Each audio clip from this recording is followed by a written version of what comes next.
Hello everyone, we hope you're all doing very well today for another interview and what hopes to be another really interesting interview.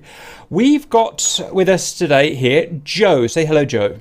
How you doing? Thank you very much. I love his accent, right? It's such a good. Thank you for coming forward to us. It's always appreciated. Now, you've got a thumping great synopsis here, so I'm just going to kind of grab the bits that jump out to me. So, flight line mechanic for MV-22, the Osprey, which we're mostly going to be talking about today. And we also have power plants mechanic for AH-1 Cobra and UH-1 Huey, which I know are similar, and we're going to talk about them.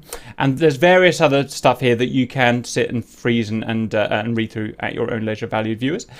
Additionally, we've got Joe also runs a virtual airline. Here is a link, Mac Air Virtual. I am the COO of the airline and have been for about 1.5 years. Mac Air is 3 years old and has 60 active pilots. The CEO is Captain Mac. Another link there. The airline is very unique in that we provide just about everything a virtual pilot would want with an airline. We have a professional division, the strictest of all divisions. We have CFIs and provide training with those pilots, and also have the pilots conduct check rides which are modelled after real world check rides. Then we have the open division which mimics major airline operations. Charter, which is more business and jet and custom flights members can create. Then the cargo and historic, which mimic flights for the categories. So as you can see, we have something for just about everyone, and I'll put all the links that Joe wants me to add on this video that you can do. I've allowed, obviously the public have come and put their questions forward, which is going to be mainly about the choppers, I imagine, and maybe some about the virtual airline as well, and we'll talk about both. So, Joe, anything you want to say or anything that the viewers know before we crack on with the viewer-related questions? Yes, sir. Just that, just like I had said just before we started, that for the viewers that are gonna may notice that some of the questions are very technical in nature, and the aircraft is still in an everyday operation. It's still being used and still being developed. So some of the questions, some of the answers are going to be very generic in nature because I don't want to have anybody knocking on my door. Mm-hmm. So just understand that a lot of the answers are going to be very generic and based on public knowledge, not all entirely on my professional knowledge. Yeah, that works. I mean, I'm personally just looking for a kind of general overview, but to see how we go. This actual aircraft, very interesting aircraft. I'm sure you'll agree. I'm lucky enough to live near RAF Lakenheath and RAF Mildenhall, which are both US bases in my country, and the Ospreys operate from Mildenhall, so I often see them coming over the house, along with the F-15s from Lakenheath. I've never really investigated them or even particularly got close to them. I've seen them flying at air shows such as Riyadh, the biggest air show in this country, and they always do a very impressive display. Okay, let's crack on and we'll learn as we go. So, question one from the valued viewers. Is there a fundamental difference in philosophy between vertical flight and rotary flight? Is it possible when working on different parts of the Osprey or in ways that the helos are different? So this is a very interesting question because a lot of people think that it operates different than a helicopter. So no, it operates as a helicopter when it's on the ground and it's attempting to do rotary flight or vertical flight. It's one and the same, right?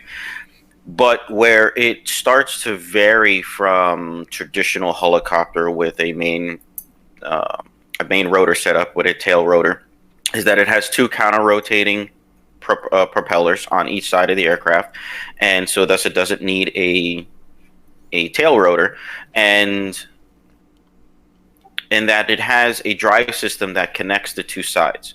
So there's gonna be questions later on that are gonna be specifically about that, so we're gonna get more into that later, but that it's one and the same when it goes to rotary and vertical, and that it's really no different from any other helicopter in the traditional sense of flight, but it is different when it comes to how things are connected and how things are speaking to each other and the redundancy in the aircraft. just I'm not fishing for too much information here, maybe just a 30-second answer, but we recently had a really good interview that's going to come out soon on the Chinook, the CH-47 Chinook, which has obviously two, similar setup in that it has two engines, in that it has two rotors and no tail rotor. Are we going to see that this is going to work fairly similar as a Chinook? Yes, and so the drive shafts that interconnect the two sides is very similar to how the Chinook is set up, where there's a common drive shaft that connects the two rotors, and there's gearboxes in places. Now, I'm not familiar with the Chinook, but my understanding of the way it's laid out is it has its primary power plants, and then it has a primary gearbox which transfers power to two other rotary gearboxes. So it has three gearboxes. Roger. Same thing with the Osprey. So the Osprey has the primary gearbox that sits right behind the rotor itself. Then it has a mid-wing gearbox, which is located in the center of the aircraft, that manages the power and transfers the power between left and right. Very cool. Okay, I look forward to seeing some simplified engineering drawings later on. Okay, very good. Okay, should we crack on to question 2? So question 2 is going to be. Can I speak for a moment? Yeah, sure. Is this an engineering class? Like seriously, I want to learn about aircraft engineering because I want to learn a lot about aircrafts and how they were engineered. Like let's say they're not trying to steal from your intellectual property because we understand it's illegal. But is this somewhat related to engineering? Yeah, absolutely. Trying to. Yeah. We're going to tackle it at a relatively low level because we're not going to go very high level, but we're going to certainly be looking at today engineering at a very low level. I think you'd agree with that, wouldn't you, Jeff? Yes, sir. So from the engineering standpoint, when it comes to the V-22, I worked as the flight line mechanic, the guy on the ground, taxiing it in, marshaling it, cleaning it, getting it ready for its mission. So on an engineering standpoint, do I understand and was taught its fundamentals? Yes. And those things we can discuss. On the very technical deep dive side, quite honestly, that wasn't my lane. That wasn't, I understood the aircraft, and it was my job one of my jobs was to inspect it and have it ready, prepared for its missions. So I had to understand its systems. But from the engineering design standpoint, that wasn't my lane, right? But when it comes to the engines, some of the questions relate to turbofan, turboprop, and turbo engines, right? Jet engines. I know a little bit more on the engineering side on that because I worked on the intermediate level of those, right? So in the military, there's 3 different tiers of maintenance. So you have the operational, the guys who are dealing with the aircraft itself, attempting to do missions, making it mission capable. Then you have the intermediate, which is the warehouse, right? Those guys, they break down each individual component, like engines or gearboxes or what have you, right? More technical things, right? Things removed off the aircraft and working on the component itself. And then you have the depot level. Depot level, those are the engineers, right? So those guys, they are Boeing, they are the Boeing representatives. They are the contractors, mostly all civilians, that are working on the aircraft and components on that deep dive level. So I'm going to do the best I can to help tickle that that fancy of getting that knowledge, but just to kind of put it out there, where I sit is on the operational side of things. Roger, Joe. Thank you very much. Okay, guys, let's push on to question 2. Are both engines linked together, and if so, how? Will the aircraft still fly if one engine is to fail? Yes. So the aircraft has 2 6,000 horsepower engines on each side of the aircraft, and they are connected by gearboxes and drive shafts that all lead to the center of the aircraft and then are mirrored on the other side. So in the event an aircraft loses the complete ability to have thrust from one engine, the other engine FADEC, which is going to identify that it is the other engine has failed, and the aircraft is going to compensate, and it's going to allow thrust and power to be transferred through those the drive shafts to the other rotor head, and it's going to continue to produce thrust or lift. Roger, have you ever known of a single engine failure? I'm guessing it's a thing that's happened. Yes, yes, that it has happened. It has happened while I was working at the squad, with the squadron I was with. But it happens every time you start the aircraft, right? So it's actually inherently a test that you do without even realizing you're testing it. So when you start the aircraft, we start one engine at a time. And so when you start that one engine, you bring it to flight, full power. You are displaying the ability of the aircraft to fly on one engine. Roger. Makes sense, doesn't it? Yeah. Okay. Right, let's crack on. If both of the engines are out in a horizontal flight, is the aircraft able to glide to a land? So it's a lot of the flight dynamics of the aircraft are based on rotary flight in a sense, right? Because, that when it's in its hover, a lot of people think that maybe it can auto rotate or whatever, what have you. It's very difficult to auto rotate this aircraft because of its bulkiness, its design, and the RPM that the rotor heads are turning at. While they're extremely fast, yes, but on a helicopter world, they're kind of not, right? So, in airplane mode, it does have the ability to glide, but if you figure you have these massive propellers that are sticking out on the side, whether they're windmilling or they're feathered out to the best of their ability, they're going to create drag. So the answer to the question is yes, it can, but its envelope is very small, right? It's not as easy as you taking a Cessna, pulling the motor back or the engine back and gliding to a land. Is it possible? Yes, but difficult because of the airframe's inherent design and the amount of drag that it's going to produce when it's not producing thrust. Roger. Just snap over to the Chinook again. I remember I was talking to the mechanic/engineer with that, and the problem that had with auto rotation is that they were geared for constant speed rotors. Are these constant speed rotors? So no, not necessarily, because all right. So yes, the RPM that it is flying at is constant. So to answer your question is yes, they are, and it's the difference is and I believe the Chinook will probably have the same problem, is that the amount of inertia. Yeah.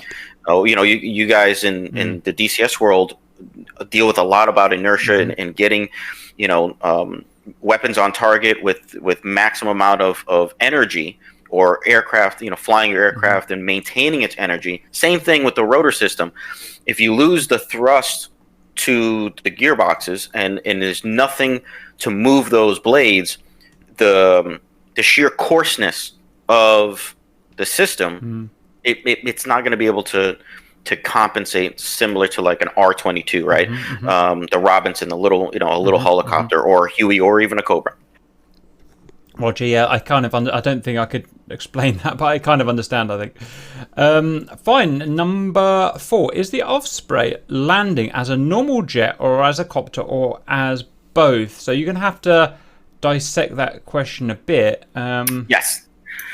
So yes, it can do kind of both, but with the Osprey being so radical in design, you're really changing definitions and not changing definitions, but changing how you do things, right? So can it hover? Absolutely. It can hover very stable, 20 feet off the ground. I have personally been involved with hung gear scenarios where the aircraft has to come in and land on a mattress. Or a mechanic has to go underneath the aircraft and verify landing gear is locked and down, and the aircraft hover above, inches above my head, and it's very stable. But depending on the angle in which the nacelles are placed at, you can have a forward momentum speed of like 100. I think the stall speed is about like 110 knots with it fully down in airplane mode, right? So you can have that 110, 15 knots of forward momentum, but the problem is you'll strike the ground with the rotors. Right. So there'll always be, when it's landing, it'll always have some kind of angle on them. And you can there's a hard limit on how far they can come down when the gear is down. But when you want to land with forward momentum, which is possible, especially given like if you're carrying something very heavy, if the aircraft is very, very heavy, you may want to, instead of, you know what I'm saying? It may be more easier, right, to land with forward momentum, and so you can. Those speeds, that I don't know because I didn't fly, right? I wasn't a crew chief and I wasn't a pilot, so I don't know the exact speeds. But for those who are interested in those, there is a very good article that I found from Vertical that goes through the flight profile and discusses those things. And I'm going to send that to you now, Cap. Yep, I'll put that in. And yeah, so people can review that and get an idea of what the flight profile is. Roger. Just one thing along the side of that is that most kind of chopper operators, mechanics, pilots, whatever I speak to, and fixed-wing aircraft as well, in doing real-life landings, they specify that they do the type of landing that produces the less overall stress on the airframe as possible. So in DCS, we don't have to worry about airframe stress. We can just do the fanciest, coolest looking landing possible. But in real life, you're generally going to have to do a profile of landing that causes less stress, wear and tear on the bird. I'm going to have a wild guess that a vertical landing is going to cause more stress on the airframe because you're going to have to run the engines really high. Is that a thing they think about with the Osprey, that they try and land it in the least stressful method, like a kind of half and half plane, half chopper landing? Or am I just... Yes. Yeah. Yes, and that goes with any aircraft, right? Because you want to give yourself the best margin of error, right? You want to give yourself the most avenues out. If you lose an engine, you still have forward momentum. You still have power. You can still continue to go, to move. Have that energy and land. If you're in a hover and you lose an engine, it's a little more flight critical then at that point. You know what I'm saying? Especially depending on how heavy you are. While the aircraft engines have enough horsepower and power to keep it in the air, you're talking about max power. You're talking about pushing it to a limit, right? So you in any aircraft in the world, you always are searching for that kind of that envelope which produces the least risk versus reward, and keeping it the components like you had just said, the less stressful envelope, right? The less stressful event. That's a really interesting way of looking at it. I've never looked at it that way, but that's really clever thinking that I haven't thought about before. Okay, very good. Where are we? Which system was the hardest to work on the Osprey? So it's different for every mechanic, because every individual, every human has their likes, dislikes, pros and cons, advantages and disadvantages. So for me, math was actually a very difficult thing for me. Growing up, I had a very hard time with math. So that goes into working on the balancing system for the blades. So weight and balance is extremely important when it comes to aviation in all kinds of facets, and it has implications in ways that many people may not realize, right? So each blade, even though it's constructed identically, is still different, right? It still has different aerodynamic characteristics. It still weighs a little bit different. Nothing is identically perfect, right? So on the tip of each blade, there's a little cubby that they look like washers, and they're weights. And each weight, there's larger ones and smaller ones. And so this weight and balance system, what you would do is you would attach sensors on the aircraft to detect the vibrations, and you would have to, using mathematical equations, and you would have to, using the data that you obtain from your flight testing on the ground at different power settings, determine how much weight you need to add or subtract from each individual blade tip, and each blade tip would affect another blade tip on the other side, and so it was this balancing act. Some guys loved the challenge, and it was really admirable, and was, I respected these guys because it was a very technical thing that, and these guys are 15 or not 15, Jesus, 19, 20, 21-year-old, young guys that are taking the responsibility of this very technical thing and succeeded at it. And that was the hardest for me. And because it was very tedious. It was an all-day affair. It was a lot of equipment. Plus, each time you made an adjustment, it was, you have to disassemble and assemble the fairings on the rotor heads, right? Because that was another part of the system that needs to be adjusted. And it was it was either you loved it or you hated it. Sounds very maintenance heavy, those rotors. Yes, there's a lot of moving pieces in there because, it does operate as a power a turbo prop when it's in airplane mode, but then it also acts as a rotor head in helicopter mode. So it has to have a swash plate. And the swash plate is what rotates and moves to adjust the pitch of each blade that can do both things. And so there's a lot of linkaging, there's a lot of adjusting, there's a lot of fine tuning in order to get all of that to work correctly. No, that's really interesting because so these rotors, the rotor heads, the linkages have got a bigger flight envelope than normal helicopters then, haven't they? Because like you said, they act as a plane and a helicopter. So that's a lot of really interesting engineering, and by the sounds of it, maintenance that has to be done to keep that all working. Yes. This reminds me of a car wheel. You need to get as you know, you get a car wheel balance, don't you? And they put little lead weights on. Right. I don't know if they still do that. Exactly Same the same concept. thing. Isn't it interesting? Yep, same concept. And then the linkaging that attaches the actual blade to the plate that moves up and down and rotates, that's adjustable too. Think of it like your shock. Like an adjustable shock absorber, right? To car suspension. So that works in conjunction with the balancing of the wheel itself, and the toe and the camber of the wheel itself. So all of it's connected. All of it is adjustable, and so we have methods to determine whether or not it's in tolerance, out of tolerance, too much vibration, whatever, what have you, in order to make sure that it's all correct. Okay. And it's okay, very good.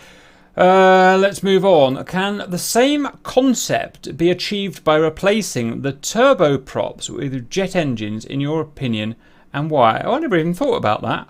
So the question is, why are they even rotors? Why don't you put jet engines on them? Well, so yes, the same concept can and already has. So think of the F-35. Think of the Harrier. Right. There you go. So it already exists. The tech already exists. The knowledge and the information already exists in order to be able to do that. Now, let me throw this out there, right? So the primary lifting surfaces for the Osprey are its rotors. The rotors downwash is, I would say, on about, I don't know, category 1, 2 hurricane wind, 80 to 100 mile an hour, right, winds. And that's just guesstimates, right? That's just throwing that numbers out there. Imagine the jet blast from a turbine engine that is now inches or feet off the ground. That and so it's on a functionality sense. You could put a jet engine on there and produce enough thrust to do what we're doing, right? But it's easier, in my opinion, from my understanding of aviation and everything, right? It's easier to manage that thrust, that the lifting characteristic with a prop rotor than the raw power of a jet engine, because you would have to route that power, that the ducts. You would have to create ducts to how would you create yaw? How would you adjust your yaw? I was sitting here thinking you need to gimbal them, which would be an engineering nightmare, wouldn't it? Which is right, and so that gimbal action is that swash plate we were talking about a little bit before, and you can adjust that in a rotor, in a turbo fan. You can't do that, right? So, hence why like the Harrier has wingtip exhaust ports, in order to help you do that. It has exhaust ports on the tail in order to help you have that yaw action. It's just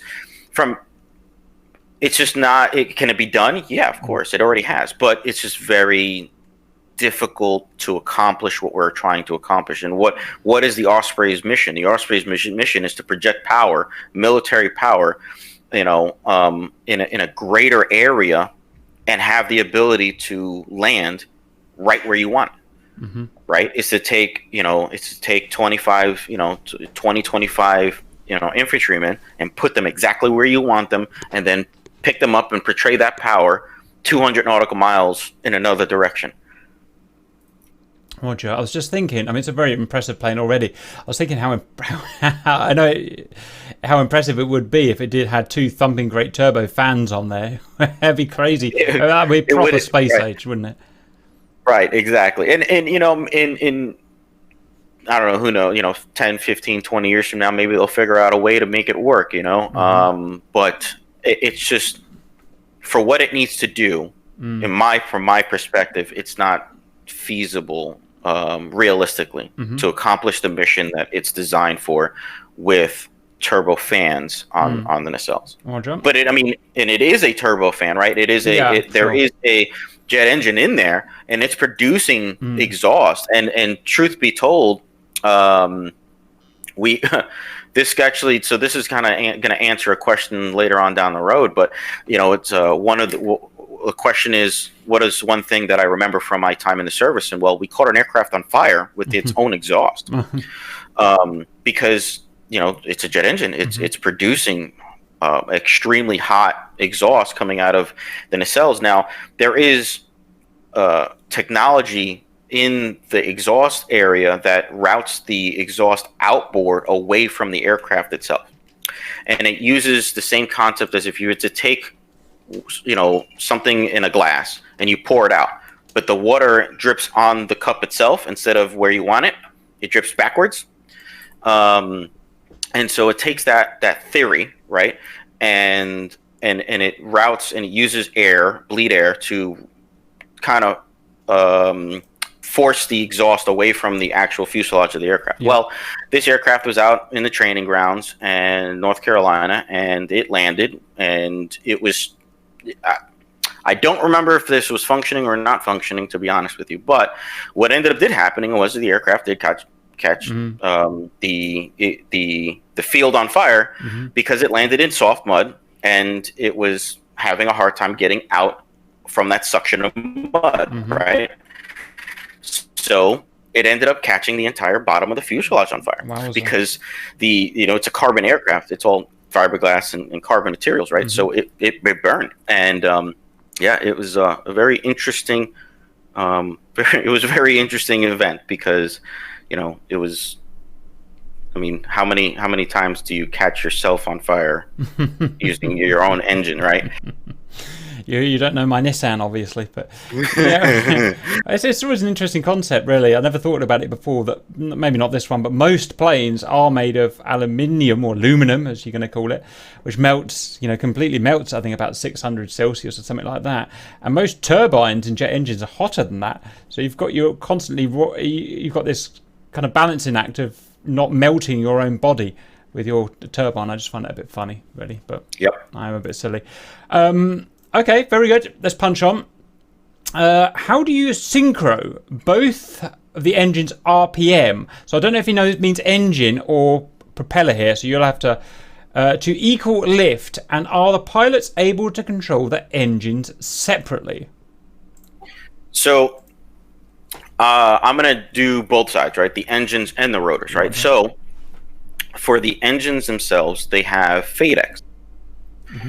And the FADEC is the let's call it the brain, right? So that is what's controlling what the engine is doing, fuel wise, air wise, and it's telling the engine what it needs to do. Okay, so with the FADEC, the brain, it is communicating to the aircraft via the MFDs and the pilots. It's telling them this is what your engine is doing, and if you add more power, you're telling the FADEC, I want more power. Mm-hmm. Okay. If an engine goes down, then the FADECs it kind of inherently uses clutches in order to get the one engine side to the other sides, right? So it doesn't necessarily know that something is necessarily happening per se. It just knows it needs to continue to make this out demand, right? So in a simplistic sense, each nacelle is independent of each other. Mm-hmm.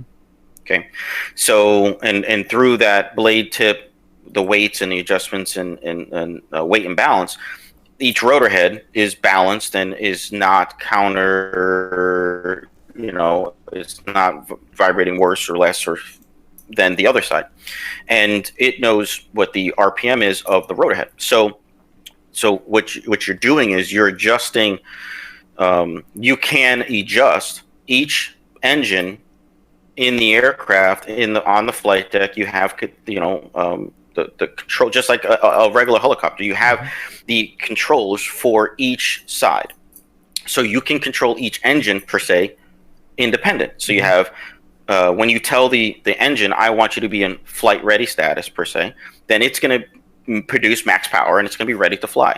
And then if you tell it to idle it down, you can do that. You can idle it back down and manually using the controls on the flight deck, and it won't be ready to fly, but it'll be in a lower power state, right? Let's put it let's say low idle. Mm-hmm. So let's compare it to a turboprop aircraft with a throttle, a prop lever, and a mixture, right? So what you're doing is you're adjusting the mixture.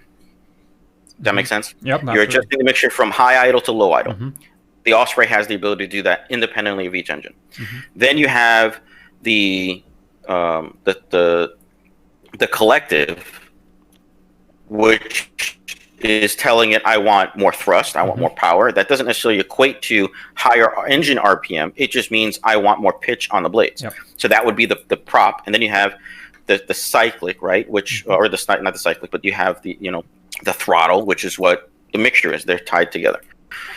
So to answer the question, the engines are not necessarily synchronized because they're two inherent different machines, right? They're two independent objects operating connected by this drive system. And if the drive system detects that one side is not going as fast as the other, then there is mechanisms that connect the two, and that is how it continues to supply power. Roger.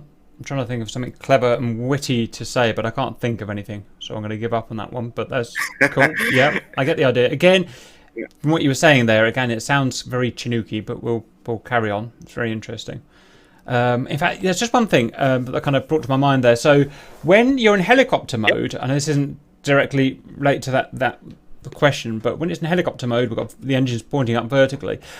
Our stick in our hand, our pilot has, our cyclic, is moving the swash plates, and that's allowing us to yaw forwards and backwards, But the interesting thing with this plane is when it's in aeroplane mode, then the stick is no longer controlling the swash plates. It's now controlling the flaperons and the elevators like an aeroplane. Isn't that interesting? Yes. Does that mean it's fly by wire? And it's yes, it is. And so it is mechanically operated, or how do they? What's the saying? It is mechanically operated, hydraulically controlled. Mm-hmm. I think electronically controlled, right? So there are linkages that attach to the servos and the sensors that tell the computer what I want, and then the hydraulic system replicates what it is you want. Mm-hmm. Yep, very good. Interesting plane. Okay, let's carry on. What is the max angle the engines can tilt? Can they push the Osprey backwards? Well, you wouldn't do it with engine tilt, would you? You would do it with your swash plate. But what's the answer to the question anyway, please? Yes, it can. Oh. It's so from 90 degrees is straight up and down. It can go backwards. I think it's either 95 or 97, somewhere around there. And so, and it's a hard number. It's one of the two, but yes, it can, and you can taxi it backwards if you so choose. You could, and so yes, it could absolutely do that. You can rotate the nacelles past 90. Unfortunately, I don't remember if it's 95 or 97. I believe it's one of those two numbers, but yes. Roger. The interesting thing I find about that is that the Harriers have the same feature. You can go to 90 and then a few degrees beyond. I've never known whether it's for braking in the air or for taxiing backwards. I've never really understood. We use it for both, but I'm guessing it's the same kind of thing in here. How interesting. Okay, very good. Right, let's punch on. Who came up with the idea? Oh, this is moving on to the virtual airline. I'm wondering, tell you what I'm going to do is mark these in red and we'll come back to them. Because otherwise we're going to be jumping between virtual airline and the thingy. I'm going to put a star that works. And it's going to get really confusing for people. Which engine was the most difficult to work on and why? Why would there be a difference between the two engines?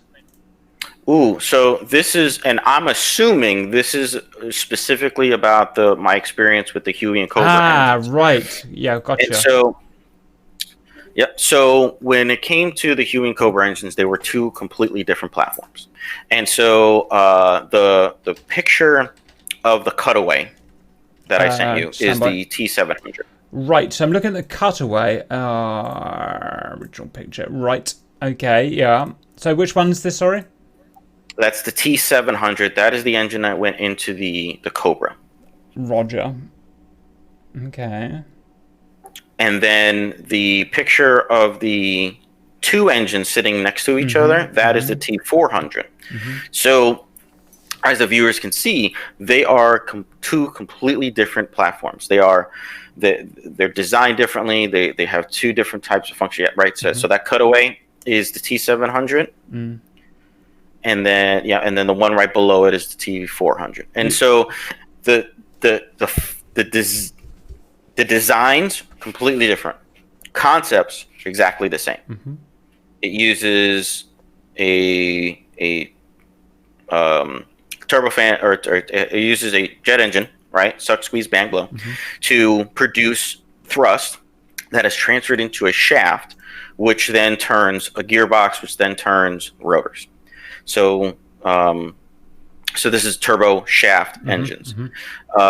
They both do the same thing with different varying efficiencies, right? So the concept of the T400 is Vietnam era engines. And so does it make it any less or better or worse?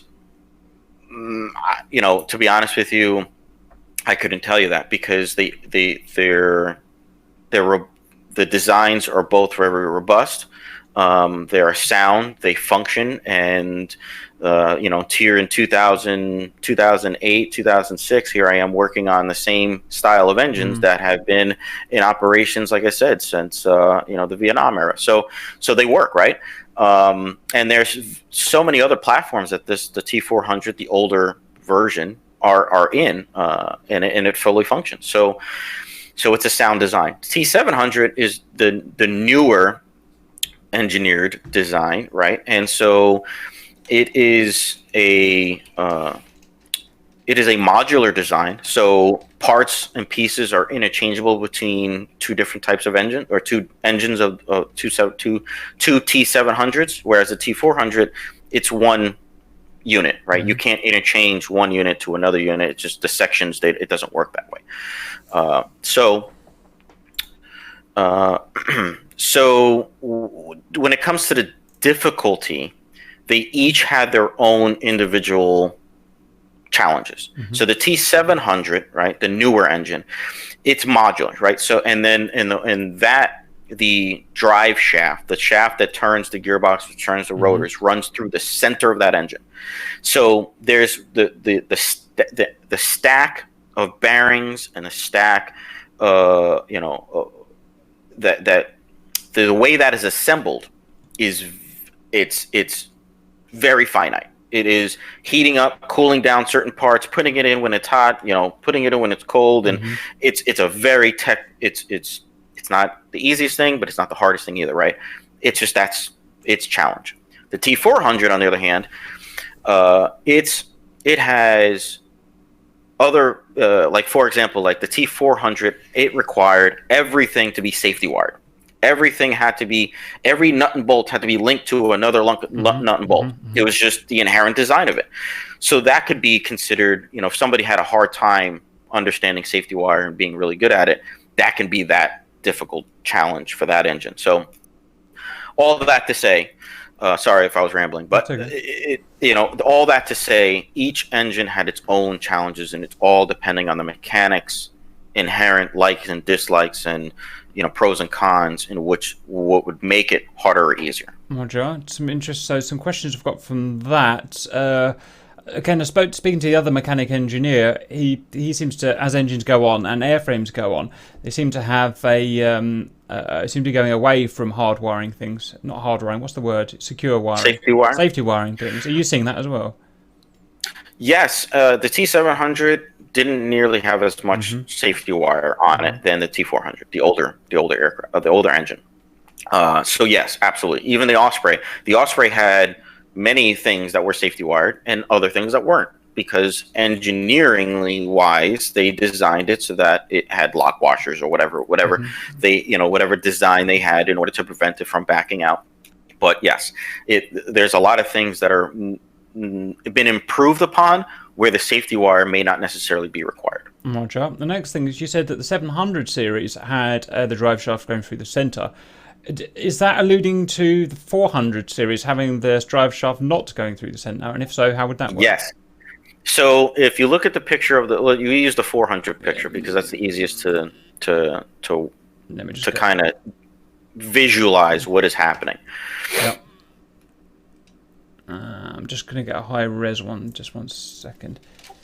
Okay. Because I saw one with a drive shaft. Where is it? Where's that good one? There. Okay, so I've got a picture of a 400 series on a Huey, and I've got the drive shaft kind of going below it, and I don't know how it's linked to the engine. It's not obvious at all. Yeah. All right. I'm waiting on the stream to catch up. Oh, right. Okay. I'm going to go to your picture as well then, because I'm on your picture now, although it's quite low res, so I can't. Okay. No worries. I'll just wait for it's a few more seconds and it should catch up. Roger. So the T400, the power the power section, right? The power turbine section, the section that generates the mechanical thrust, okay, so what you're looking at is the drive shaft for the tail rotor, where your mouse was on, and you were saying that it's below it. Sorry, I'm being a dummy. Yep, right. That's okay. Yeah. So if you look at the picture that I sent you, right? So there's the silver piece that's sitting on the back of the gold pieces. Okay, so imagine where those ducts are on the back end of that gold piece, in between the gold and the silver. Yep. That's the exhaust ports. Yep. Okay, that's the exhaust ports, right? So that tips up and 90 degrees out and back, right? Now, the silver part on the back is a gearbox that connects the two sides. And then there's a common drive shaft that exits that silver piece between the two engines back to the main gearbox for the rotor head, because the engines sit behind the main gearbox for the rotor head. And then that gearbox has a separate drive shaft that exits beneath it and goes back to the tail rotor. So what I mean by the T700, where the main shaft goes through the center, what I mean is it doesn't have that gearbox attaching to the engine itself. Okay. See, the T700, it doesn't have a common gearbox. It goes straight to the main gearbox in front of it, which is attaching to the rotor head. And again, I never worked on the Cobra itself, I never actually got on board the aircraft and wrenched on it. I worked on the engine only, so I didn't see how it was attached per se. That my skill set stopped there. I just focused on the engines and repairing and replacing the engines. So my understanding is that the gearbox, the two straps, come out from the front of the engine, and it attaches to a gearbox somewhere else. Roger.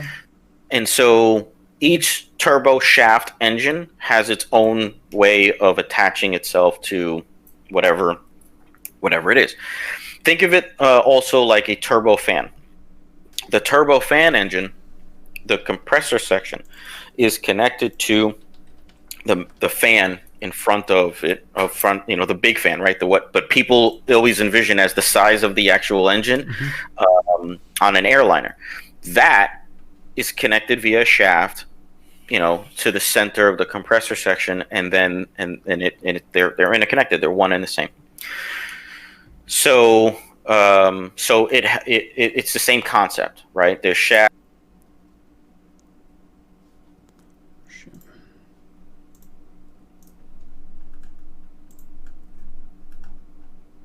Comcheck Joe. Oh, yep.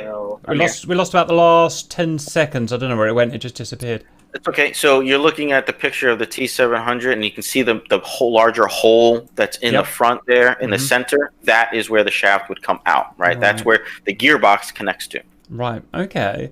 And the only other third point, thank you for that explanation, by the way. The only other third point I've got to really make is how powerful these engines are for their size. So the picture I've got with these guys around here, that's the size of a kind of big car engine, a big V8 or something, okay, which is going to reliably make, I don't know, 300 horsepower or 400 horsepower or something. These things kick out vast amounts of horsepower. But I mean, that there can lift a helicopter, give positive lift in a 7, 8, 9, 10 ton helicopter reliably. I mean, on max power. Don't you find that that's something that maybe you're used to, but I find absolutely amazing how powerful per size any of the turbo type engines can be. So depending on the variant they're all about what the application is, and then there's many variants to each engine. Where you're looking at a picture, it says T700, so a T700 is T700. For me, when I look at it, I see a 701, I see a 702, I see a 702 Charlie. There's so many different variants, right? So the way they're rated, turbo shaft, is shaft horsepower, right? So that is what is car horsepower, shaft horsepower. The T700 GE 700, the basic model, can put out about 1,500, 1,600 shaft horsepower. So just doing a quick search of some other variants, there are engines that can put out almost 6,000 shaft horsepower that are relatively similar in size, maybe slightly larger. And it all depends on, the T700, T706 rated for 2,600 shaft horsepower, and that's the variant that is in the Blackhawk, right? So it really depends on what the application is, what is the variant of the engine, and what's what to get those numbers, because they're all over the place. Yeah, I just find it mind-boggling the specific output of these, and the fact that they can in 1,000. That can sit on that as well. That can sit making that horsepower for half an hour or more. Where you try and doing that in your car engine, it just shows how inefficient piston engines are. Compared to something like this. Really is amazing. But anyway, let's push on, guys. Stand by. How did you enlist, and what was the reason behind it? Oh boy. So this question here is it's a simple answer with the technical background, or a bigger background. So being from New York, my father was a member of the NYPD, and he was a officer who was on site during the 9/11 events of 9/11, and I was a freshman in high school at the time when when it occurred. And being a son of a police officer is a very unique experience because it's a lot like being, a son of a drill sergeant, right, or a drill instructor. So, I had my young aspirations to go into the military, but when 9/11 occurred, and to sum it up, I saw the camaraderie, the brotherhood, and I felt it because of how many people that I that were part of my life that were impacted, how it impacted my father and how he changed. It made a very lasting impression. And so for me personally, I made the decision right then and there when it occurred. I want to be a part of something like that. I wanted to be a part of an organization that prides itself on, moral codes such as honor, courage, commitment, stuff like that. And it's very cliche-ish, and I know, but it is the truth. And a lot of life experience has occurred since I enlisted, and I can say now that even today, I still have that motivation. I, for example, just interviewed for a position with the local sheriff's office here, and they, I get asked very frequently, well, a lot of crazy things happening in the world. Why do you still want to be a cop? So, well, truth be told is the crazy things in the world don't change how I feel. And if I allow them to, then they win. Yep. Then that means, I allowed the bad guys per se, or the ill opinions of somebody else affect my opinion and my resolve and my beliefs. And that means they won. They accomplished what they wanted to accomplish. And so I enlisted in the military to not necessarily make a difference in the world, world peace, any of that. I wanted to be a part of something larger than just myself. I wanted to be a part of a group of individuals that stood for something and wanted to try to do the right thing. Oh, Joe. No, I found that very honourable. Especially at the moment, anyone who wants to be in law enforcement in any Western country at the moment, I think is a bit of a hero. And we won't go into the politics of it, but I definitely take my hat off to both of those stories there. And 9/11 was very big here as well. I know technically it only really affected you guys as such, but over here we felt it very much. Like it was very personal here as well. So probably a lot of other countries as well. But okay, purely out of just get nerdy for just 1 second, and this may I may have this completely wrong, but I've just one of the T700 series I've got open in front of me. I don't know which it is. But one thing that's just I found really interesting is that you've got the air coming in the front. You've got staged axial compressors, just in like a normal jet engine. Yeah. And then before you get to the turbine area, I noticed you've got a centrifugal compressor. So it's an axial, and I didn't think there was an engine in the world that had axial and centrifugal compressors. What on earth is all that about? So think of it as pressures, right? So as the air pressure changes as the air is flowing through the engine, this allows the air, reroutes the air to go through a diffuser. The diffuser is designed to change the pressure of the air to prevent it from going backwards and have a compressor stall. In lay's terms, right? There's a ton more technical to this, but in lay terms, it's designed to change the pressure on one side to the other in the diffuser before it goes into the combustion chamber, which is immediately right after. And that's where the magic happens, right? That's where the fire is. So that is the barrier. Roger. But no, I haven't seen this in any aeroplane engines. Is that because I can't think why this is? I was going to say maybe to just ensure that you don't have a compressor stall. But is there any reason why this is a helicopter thing and not a plane thing? So in the cutaways that I've seen of some turbofans, I've seen things somewhat similar, but not. You're right, like not this style, this dramatic, right?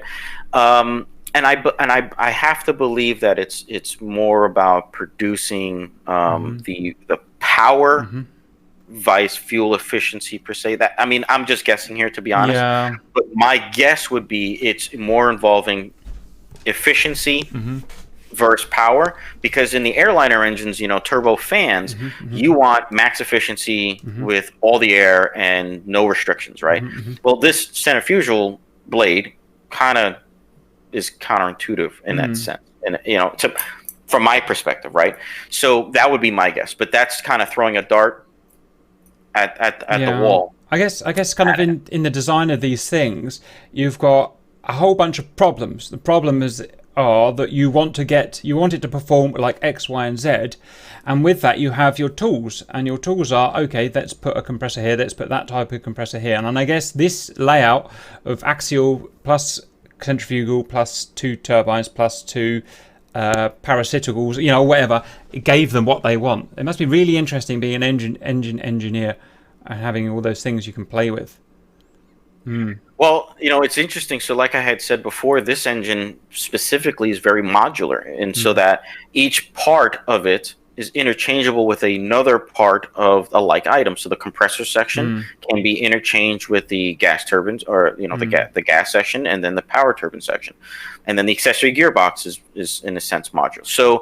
So now, if you look, it's kind of hard to tell where each individual sections are split. Yeah, but if you look, you see the rows of bolts around the side, can't you? Yep, exactly, and that's where each section can be removed and replaced, right? So, in regards to the T700 specifically, this platform was designed to make it easier per se to change out parts, fix parts, replace parts, because the T400, in order to get to a certain part of it, you have to disassemble XYZ.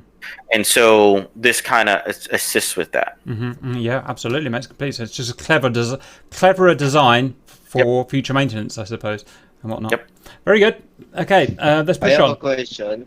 Questions at the end, please. I have a question at the end, Okay. please. Thank you. Were the T400 and T700 engines similar or totally different? We've kind of covered that, but is there anything you would like to add to that? Totally different. Roger. Yep. Sorry, I was just catching up on the stream. Very good. Do they use Osprey? I love the spellings we're getting here. By the way, I'm aware that I'm saying Osprey with an F in it. I don't know why I do. I just do for some reason. Do they use Osprey on aircraft carriers? And if not, why not? They do, and it's part of its inherent design. So I'm going to share with you. Actually, well, it'd probably be easier if you just look up on YouTube MV-22 blade fold wing stow. Stand by.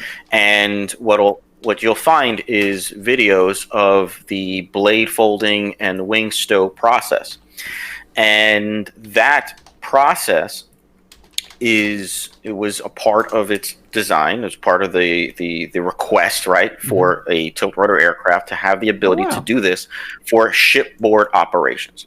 So this is the system that does all of this is quite simple in a sense of, it takes it from the flight ready status, and it makes it into, the engineers made it ergonomic in its inherent design and how it's able to compact itself, right? And one of the pictures I sent to you to your DM is us preparing for a hurricane, and we took all of our aircraft and stuffed them in the hangar. And so there's two pictures. They're kind of golden color because it was taken at night, and that you can see. And this is a hangar on land, but you can see how many aircraft can we fit in such a small, tight space.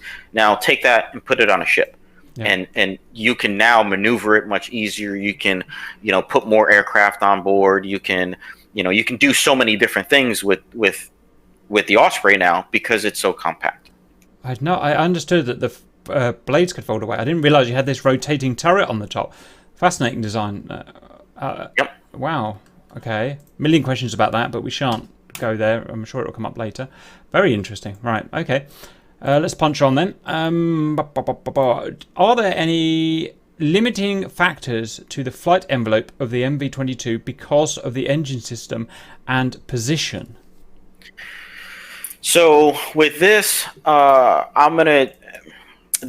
is a lot to the V22, MV-22 that not necessarily limits it, but it's part of its inherent design that has to be a factor, right? So more specifically, we'll kind of touch on its dynamics when it's taking off, landing, right? So depending on the position of the nacelles, whether they be in airplane mode, helicopter mode, the speed in which you're producing enough lift to maintain flight changes dramatically, right? So, you go from the wings assisting in producing lift because of forward momentum in airplane mode, you can fly much slower. Whereas in helicopter mode, you're committed to helicopter mode, and you can only go so fast before the wings start producing lift, and then you're transitioning from helicopter flight to airplane flight, right? Does that kind of make sense? Roger. Yeah. So depending on what you're doing, you need to keep in mind that you can, for example, and I'm sure you're familiar with this in the jet world, an accelerated stall. Okay. Yeah. You can do that in the V22 if you're not careful, because of how much thrust you're producing with the prop rotors. In accelerating, you can accelerate stall it, right? Vice versa, if you're slowing down and you're not in full helicopter mode and you're still kind of in transition, and you slow down enough where the wings are not producing any lift, the nacelles are not at optimal, helicopter position, right? They're not at 90 or close, then you're gonna drop right out of the sky. You're gonna stall, and the thrust is not gonna assist you. It's gonna just kind of put you're gonna lose lift, and you're gonna come out of the sky. So it's a very it's a finesse thing, right? It's a feel thing. There's data. There are hard numbers that are limits, of course. But as a pilot, and I know this because as a parting gift for serving in the squadron that I was in, I had the opportunity to fly the full motion training simulator for the V-22. And it was there that all the time that I flew in the back as a passenger or as a crew member, it really I didn't get the appreciation of the finesseness of the nacelles being in a certain position relative to how much thrust you're producing and how much forward momentum, all of these things. It was interesting. It was a very unique feeling, right? These dark envelopes, should we call them, that you described, where you can get in trouble. Is there systems in there to prevent the pilot from getting to there, or is it all based on pilot skill and knowledge? So, on the speed tape, you'll have a indicator that kind of shows you the speed envelope that you shouldn't leave. Think of it as as your alpha increases, and I believe on some of the HUDs on some of the more modern jets, it'll kind of show you this is you're approaching your max alpha. You're approaching your max your slowest speed for your alpha, and V-22 MFD kind of does the same thing. Roger. Okay. Right. Let's continue, guys. 16. How do you work around people's daily jobs to the pilots available for the virtual airline? Standby. That is virtual airline. Do you remember your first time you saw the Osprey in the flesh, and what were you thinking? That is one ugly airplane. And so I had flown in high school, and I was very into aviation, and I'm very familiar with how things work, right? And when I first saw it, man, I was impressed and just jaw dropped, because it's very evident how this thing flies. Yeah. It beats the air into submission, and it defies physics. And that in itself became kind of cool. And if you think about it, and so it kind of became that ugly duckling that you didn't like at first, and then you kind of grew to love it. Yeah, that's kind of how it worked. Cool. Very cool. Next question is interesting. Can you test the engines on the ground in the horizontal position, or are they tilted up all the time? I'm aware that there's a hard limit in flight, but what about in testing? Can you test them horizontally on the ground? No. So because the rotors are so large, you'll strike the ground, and there's the computer will limit you on how far you can go before it stops you, right? Because it's going to prevent a prop strike. But the engine operation is independent of what necessarily the prop rotor is doing, if you think about it, right? So the prop rotor can be spinning in the horizontal or in the vertical position, but the engine is still operating at its parameters because you're telling it, I want it, you be flight ready. So it's going to be flight ready whether it's horizontal or vertical. It's not going to change. Nothing's going to change about the engine itself. So yes, you can, and typically it happens in the vertical position.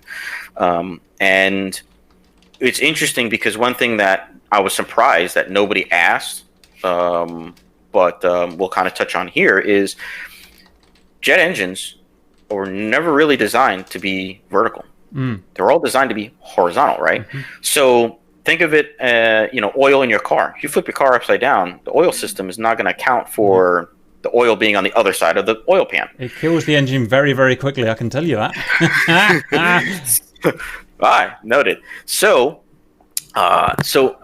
this engine is no different in a sense, but engineeringly wise, they've designed it in which the oil, the fundamental fluids moving in the engine account for that rotation. And if you look at many of the pictures of V-22, it's very dirty aircraft. All the nacelles, the engines, are always leaking oil. Yeah. It's just part of the nature of, if it's not leaking, you have a problem kind of deal. Part of that problem is because when you put it in vertical mode, the seals do things differently than what they would do in vertical or horizontal. Does that make sense? Yeah. Because inherently, jet engines were designed in the very beginning to be horizontal. I mean, I don't think anybody imagined taking a jet engine and making it vertical, the entire thing. You may take the thrust and vector it somewhere else, but if you look at any of the pictures, you see all this oil dripping down beneath the belly of the nacelles, and it inherently leaks because of those things. Roger. I mean, I've just thinking, I thought exactly the same thing as you were speaking that. I put a question on, we might as well cover now, saying, is there any special engine requirements based in mind that the engine is tiltable? So we were talking earlier that we had vector thrust aircraft like the Harrier with not, we have the Harrier, we have the F-35, but the engine doesn't move. This is the only one I can think of in the world ever where the whole engine rotates, and all of a sudden I'm thinking, well, how does gravity oil system work? Is there anything special, awkward about the fact that this engine is designed to operate at different attitudes, the actual engine? You've kind of covered that by saying it leaks, so there's different fuel management engineering in there, but anything else you'd like to mention on that? I wonder if there's special pumps in there. Is it kept at a weird pressure? I think it was interesting. So right, and that's how it necessarily works. Is everything's a pressurized. Yeah. All the systems are pressurized per se, right? So in a sense, you can take it and tilt it, and it should still work, right? And if you account for the tilting in its inherent design, then there will always be oil in the system moving around somewhere, right? So especially if you take the pickup, right? You take the intake from the oil tank and put it in a certain spot, it really shouldn't matter. But it does, because gravity works, exactly. Right? So the seals in the engine, sometimes, it's not that they're failing, it's just it's accounting, it's trying to do things that engineeringly speaking have not necessarily never been done before, because the V-22 is not the first tilt-rotor aircraft, but it's the first militarized version of a tilt-rotor aircraft. So, I believe that as they refine the design, that will be less and less of an issue. I mean, and truth be told, is I haven't worked on one in many years. It may be a resolved issue now, today. I don't know, but the engines themselves were designed with that in consideration. Yeah, so it's a really interesting thing. I've never thought about it before until now. And we said earlier that other engines don't have this problem. Well, it's not really true, because obviously you take an F-18 and F-16, that can go vertically up, and the engine's been turned around just like this. So it's a thing that must be throughout the aerospace industry, the problem that they've solved. But like you said, in a car engine, yes, it's a pressurized system, but only until it gets to the top of the engine. The actual lubrication is all done by gravity. Right. And that's the thing. Yeah. Yeah, and that's the thing, is that this engine, it stays in a vertical position. It doesn't go back to horizontal. So like an F-18, the fighters, they are all pressurized and they all operate in the same way. They can all go vertical. They can go inverted for an extended period of time, and all of those things. Yeah, but those engines don't stay that way all the time. They cool down in the horizontal position. They idle in a horizontal position. So you can account for that. The V-22 engine stays vertical almost all the time. So unless it's in forward flight. So engineeringly speaking, of course they had to account for the fact that it's going to do that. But on the same token, it's all pressurized systems, just like any other modern fighter that has the ability to go inverted and go vertical. So it's not unique, but it's certainly something that they took into account. There's a lot of, you look at this and you just think cool, but then when you start picking into it, you find more and more engineering challenges, don't you? Oh, how did they do that? How did they do that? It's a really interesting piece of kit this is. Anyway, we promised we'd only go into a certain level of detail. I think that's enough for now. But I found that quite fascinating. Let's carry on, guys. This one, this is just someone we ask everyone. It's a fantasy question. It doesn't mean anything. But if you could drive an aeroplane in real life with no, doesn't matter about safety or anything, what would be your all-time favorite? This is, I saw this question, and this is probably the one question that jammed me up the most, because I've studied and been a part of aviation for most of my adult life, all of my adult life. So really it boils down to, if airliners, it's a 747, the queen of the sky. Absolutely, I would love to fly in a modern fighter. Actually, wouldn't be necessarily a modern one. It would be the F-14. Absolutely iconic. It's something that I grew up watching. I remember you did the video not too long ago about Top Gun, and how you didn't want to watch it because it would take away from the nostalgia of what the movie meant, because it made guys join the Navy and become pilots.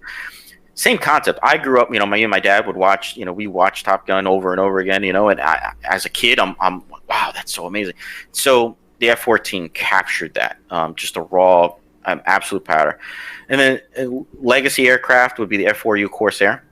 Yeah, nice. It is absolutely amazing, fighter of its age. It's had that gull wing design where it was so unique, and it was angry and was fast. It was like, it was a race car of fighter airplanes of its day. It was amazing. And so and then GA, to be honest, anything I can get my hands on, because there's so many planes that have so unique characteristics in the GA general aviation world.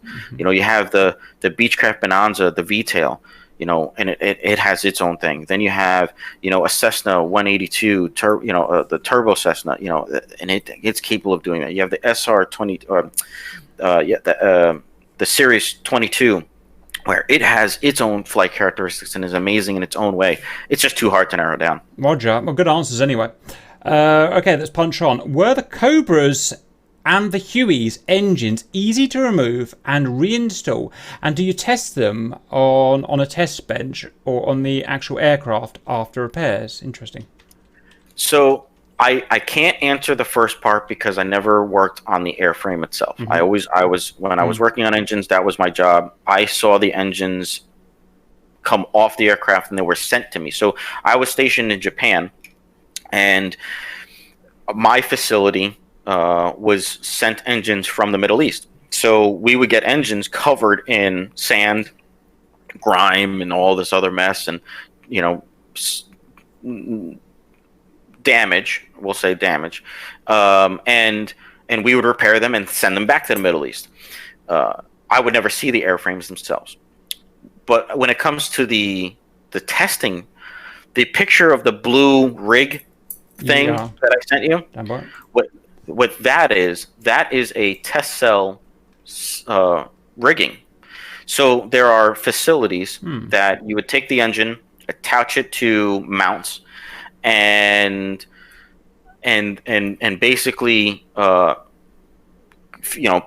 fuel and everything else it needs, and it has intakes and it has exhaust ports, and in that there's a device that you attach to the output shafts which allow it to have resistance, and you would bench test the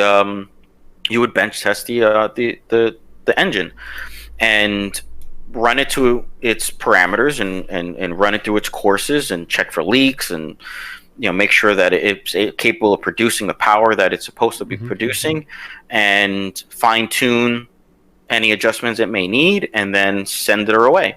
And then when it gets to the fleet, the engine gets put on the aircraft and gets tested again, because everything is redundantly tested in the military, right? So, and even the aviation world, civilian aviation world, same concept. Before you take off, you do an engine run-up test every single time. Why? It's always being tested to make sure that it's ensured safe for flight. So the answer to the second part of the question is yes. That is a sample of a rigging system that the engine is mounted to test it, bench test it, and then it's tested again on the aircraft itself. Roger. Very good answer. On that particular picture you sent, is the engine missing? If you know what I mean. Yes, the engine is missing. Right. Yes. Okay, so it connects to that. I get it. Yes. And I did it on purpose because this is a perfect picture to see where the output shaft can connect to. Yeah. And then go from there. So it's like a big car dyno. Much more powerful. Yes. Very good. Okay, cool. Right, is there a restriction on the cargo weight of the Osprey in order to able to lift off, and any problems operating at high altitude air bases? So maybe you want to put these answers. These are two separate questions. The idea being, the second half is that what we realised when we got DZS and started flying helicopters around, which are very well modelled, is that helicopters are great until you go to high altitude, and then they just don't work anymore. They just overheat and don't give any lift for reasons of physics that I don't particularly understand. What's your answers to the questions, please? So my answers are going to be what you can access public knowledge. So for the weight, the V-22 can carry up to 24 infantrymen, or up to 20,000 pounds of internal cargo, and 1,500 pounds of external cargo. And then as far as the high altitude, the aircraft is capable of flying up to 20,000 feet, give or take, right? But the limitation is the crew, not necessarily the aircraft when it comes to altitude, because the airframe, although was designed to, to my knowledge, they originally designed it to be pressurized. But it's not pressurized. It's not a pressurized cabin, and so the limitation is the amount of oxygen you can produce on board for the crew members in order to operate at high altitudes. So typically, the aircraft doesn't go into high altitudes in order to in order to not have to rely on the oxygen systems, but it is fully capable of flying up to 20,000 feet. That's a very interesting answer. I was unaware. I hadn't even thought of. I just assumed, to be honest, it was low flying only, and therefore pressurization wouldn't be an issue. But I didn't know they could go high. How interesting. Well, the aircraft can go up to, I believe it's like 200 and I don't remember off the top of my head the actual max, 240 knots. So 240 knots to 280 as its max airframe speed, right? So, higher you go, faster you go, more fuel efficient you're going to be. So if it's in its cruise speed, setting, and you're going from point A to point B, and you're trying to ferry, and you're trying to project power far away, you're going to want to climb up a little bit, right? Especially if you're just doing like cargo or something along those lines. If you are flying a platoon or troops, then you're not going to want to take them up to 20,000 feet, right? They'll all be passing out because the oxygen system in the aircraft is capable of supporting the crew, not passengers, right? Yeah. So the aircraft has the capability of producing breathable oxygen on board for the crew, and this same system also generates the inert gas for the fuel tanks. So as you're burning fuel, this system generates breathing oxygen from taking oxygen out of the ambient air, and then it also generates inert gas to fill the fuel tanks or the fuel cells as they start to consume fuel. Roger. Okay, very good. A bit depressing. The next one is the Osprey, a dying breed of aircraft, in your opinion, and why? No, on the contrary, it's a growing breed of aircraft because the V-22 changed the dynamic of the battlefield because you can project military power in an effective manner for distances that were not being able to be covered before. And so with that being said, there are civilian implications. Think of it like, let's say you're in Alaska. You need to get medically evac to a hospital. A tilt-rotor aircraft can come to your town, pick you up, and take you hundreds of miles further than a helicopter could, a traditional helicopter. That is the civilian implication of what the V-22 is done, right? And so there are civilian versions of the V-22 that are in the process of being designed and being developed. It's not in full production, to my knowledge. The company that is making the civilian one is the Leonard Company, and I'm going to send you a link to their website now so you can share with the viewers what that is. Just shot that at you, and so this civilian version, like I said, the implications are life-saving, right? It changes the dynamic, and that's to me the most amazing part about the V-22 is its ability to change the dynamic of the battlefield. Not just that it's cool because it can hover and fly like an airplane, but the logistic side of things are just totally different. Roger. Okay, that makes complete sense. Interesting. Link to a Leonardo site. I've got an engineer from Leonardo in a couple of weeks, so I should look forward to that. I should try and ask about this. Right, very good. Next question was almost certainly written by an airframe maintenance technician of some kind. But what is, and I suppose this is specific to a maritime operational one, but see what you think. What is the corrosion control plan for a specific airframe, and is there a record of the aircraft's health? So yes and yes. Each aircraft has a corrosion control plan. It is a military-wide program that so for the Marine Corps, the Navy, we fall under the Department of the Navy. The Department of the Navy is in charge of this program, just like many of the other programs that deal with things of this nature. Now, each airframe has its own specific things because all the nooks and crannies need to be accounted for, and shipboard operations and all of these things, right? So there are certain things that are unique to airframes, and then there's other things that are military-wide, must be done in order to conduct corrosion control. And then when it comes to the aircraft health and the record of it, every aircraft in the world has a logbook of its flying history, flight time, airframe history, and maintenance history. And so military aircraft are no different. And every aircraft has an associated logbook that it shows every inspection, every maintenance action, everything that was done on that aircraft for its entire lifetime. Roger. Yeah, that makes absolute sense. Whoops, just deleted one by accident. I found that really interesting. The guy that almost certainly asked that, we had an interview with him a few days ago, and I was fascinated. He works on various aircraft, and when it comes to helicopters, which he maintains, which is, as you know, is not going to be too dissimilar to this, essentially they just essentially look for new cracks to develop. They don't know where they're going to come. They look for new cracks and then they find a fix. That's a really interesting way of controlling an airframe, because they can't model. They can't model with any massive accuracy where those fatigue cracks are going to come. Yeah, and that's its own thing too. Like, the stress fractures and airframe related things. That's its own MOS. See, I was flight line, so my job was power plants, the gearboxes, the fuel system, the life support systems. All of those things were my job.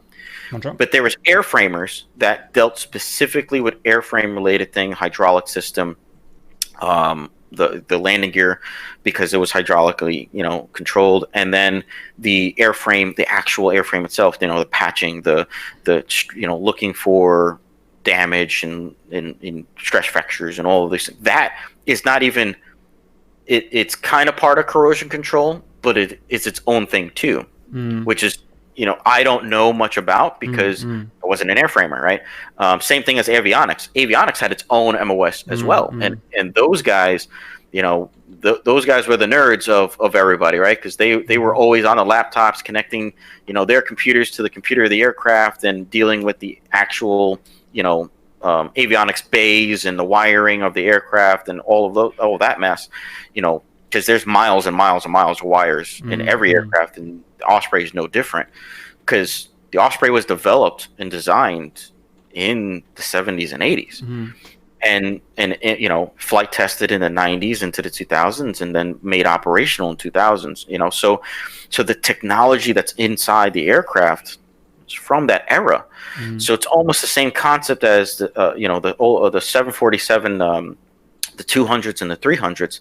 They still take floppy disks in order to update the software. And so the Osprey is no different in that concept, that there's that era of tech inside of it. So each thing has its own way of inspecting it and testing it. And because the Osprey is so new, I would almost dare to say that it's under such a microscope, because we want to make sure we get it right, and we don't know what it's going to do at 500 hours, because is there a 500-hour aircraft that exists? I mean, maybe now there is, but as it continues to get older, who really knows? Well, you can't really simulate it. You can't. That's what we were talking about. You can't really simulate it. You just got to inspect and react.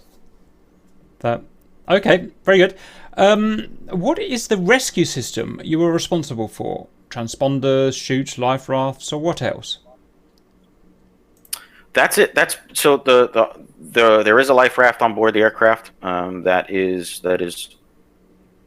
always pretty much on the aircraft, and the V-22 has the ability to have a hoist system, winch system in the doorway that's on the fuselage, and it has the ability to sling load through the center of the fuselage.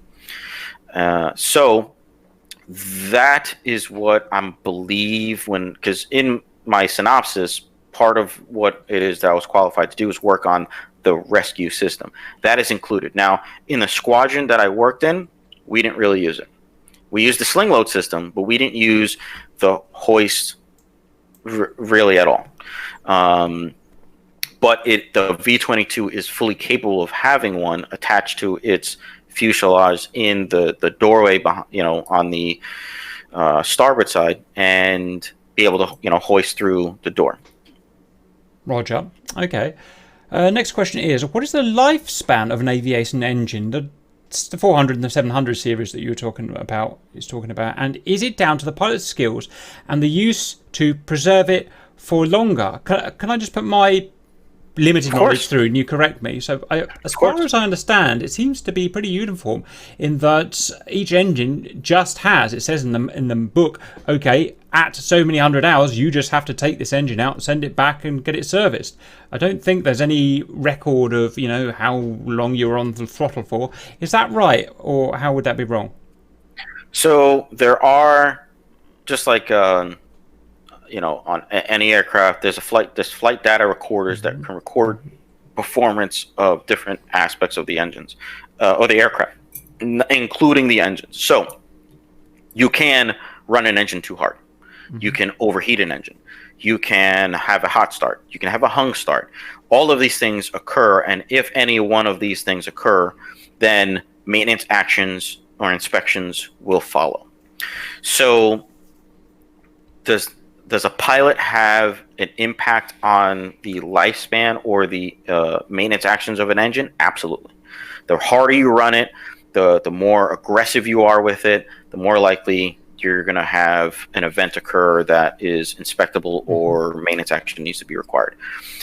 When it comes to the lifespan of an engine, this is a very unique thing, and my knowledge is specific to what it is that I've done. This may be different on other airframes, so take it with a grain of salt. But the T400 is the oldest engine or the oldest component that I worked on, other than having the opportunity to work alongside some of the C-130s, some of the older C-130s that were from the Vietnam era. Now, there's T400 engines that I had worked on that the serial number and the logbook dated back to the Vietnam era, which was amazing. And you're touching pieces of history. But caveat, the components that were that old was the data plate. The data plate itself was what made it what it was. And so it's not like a car frame VIN number, where that car frame is what it makes it what it is. Aircraft engines, specifically the T400, it was the actual metal plate that made it what it was. So I can change out the casing, I can change out the compressor section, the power section, the accessory gearbox. I can change all of these things, and guess what? It's still serial number 001 because I made it that, and I put that, glued the data plate and riveted back on the data plate on that case to make that engine what it is. So it's a kind of misleading. Yes, there are components that still exist to this day, probably, that have serial numbers that date back to decades of service and history, and have been a part of operations that are absolutely historic. But it's kind of, like I said, it's kind of misleading in a way. Does that make sense? Yeah, absolutely. That's a really interesting, if you like, philosophical concept. The engine is really just the data plate, because everything else could have been changed at some point, right? Right.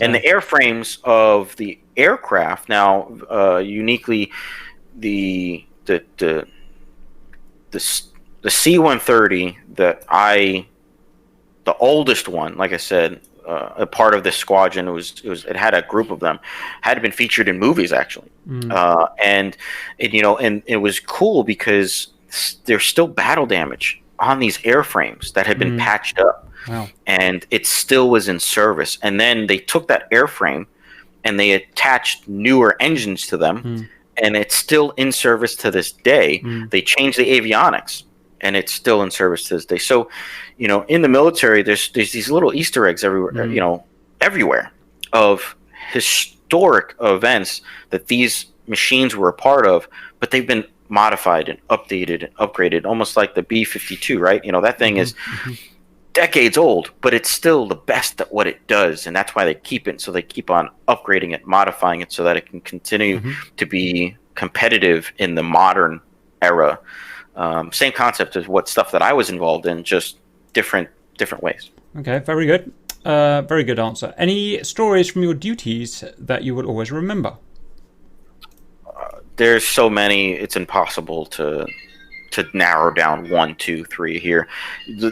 What I will say though is the experience as a whole has molded me to be who I am today, as well as teach me things to conduct my life in the manner that I do it today, if that makes sense. Yeah. So, I've been involved in mishaps. I've been involved in successes. I've lost friends over the years, and I've gained friends over the years. For example, Captain Mack, about the CEO of the airline. This, he's a U.S. Marine who is medically retired, and we knew each other through the airline virtually for a little while. He took a break. I took over the airline and was, doing everyday operations. And then when he was, everything was settled down in his life, he came back and is now re-involved in the airline. And when I was moving from New York to Florida, where I'm at now, I told him, I said, I'm going to be driving past where you are. Let's meet up for breakfast. And I tell you, that interaction, it was as if I was talking to a guy that I've known for years. Why? Because we have this brotherhood in common. We have this experience in common. And he was EOD. He was in aviation. He has a passion for aviation, as do I, and that's why we were connected through the airline. But the experiences from the military, all of them, all combined into making you this person that can appreciate another person's experience for whatever it is, And so it was a beautiful thing, really. So sorry, it's not the answer that probably the person was expecting, but there's just way too many. And all of the good and the bad all were part of the thoughts when you think back to what stood out. Well, it all did in its own way, even the bad, Roger. Okay, another very good considered answer. I think we've already answered this one, but we'll quickly ask the question: are the engines on the Osprey designed to run in vertical position, or any aircraft engine will be able to do the same? We've sort of talked about that and our basic knowledge of it. Anything you want to add at this point? No, not that we've already touched on. I mean, the aircraft, just like a F-18, it's designed to fly inverted. I mean, the P-51 engine was designed to be able to fly inverted. But if you go into something like the P-40, it can't. It'll shut off. So, the engineers are way smarter than us. Yes. Even though we break it and then, So, right. But, they take into account the different flight parameters that us pilots, people will put it in and try to account for as much as they can. And so when they design the V-22 engines, those engines are designed knowing what it was going to do. And so I can only believe that they absolutely made design considerations because it was going to be in vertical mode vertical all the time. It was going to be transitioning between vertical and horizontal. Those things had to be taken into consideration. Absolutely. Roger. Last official question. Lego, the Swedish toy, recently made a really cool Technics model Osprey, and we've got a link there, which was cancelled on release day because a German protest group objected to a military plane licensing by Boeing in the Lego range, even though the Lego model was a civilian rescue plane.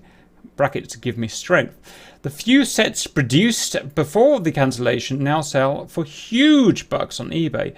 Happily, a Lego rip-off clone company has produced the identical model, which is selling like hotcakes. As far as you know, has the Osprey been sold to civilian customers? We've kind of covered that. Or is it only a military plane? Yes, a typical Artie weird question. Thank you, Artie.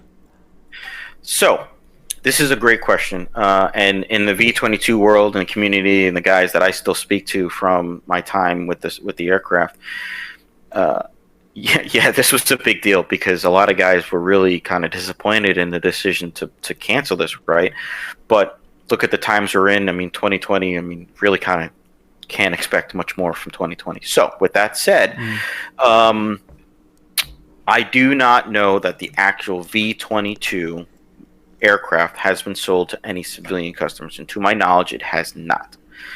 That is not fact. I do not know. That is just my guess. Now, there are civilian versions of the V-22 that, like we talked about before, the Lander company is designing, and Boeing has that exist. They are being designed, and the civilian implication of this, like we talked about before, is massive.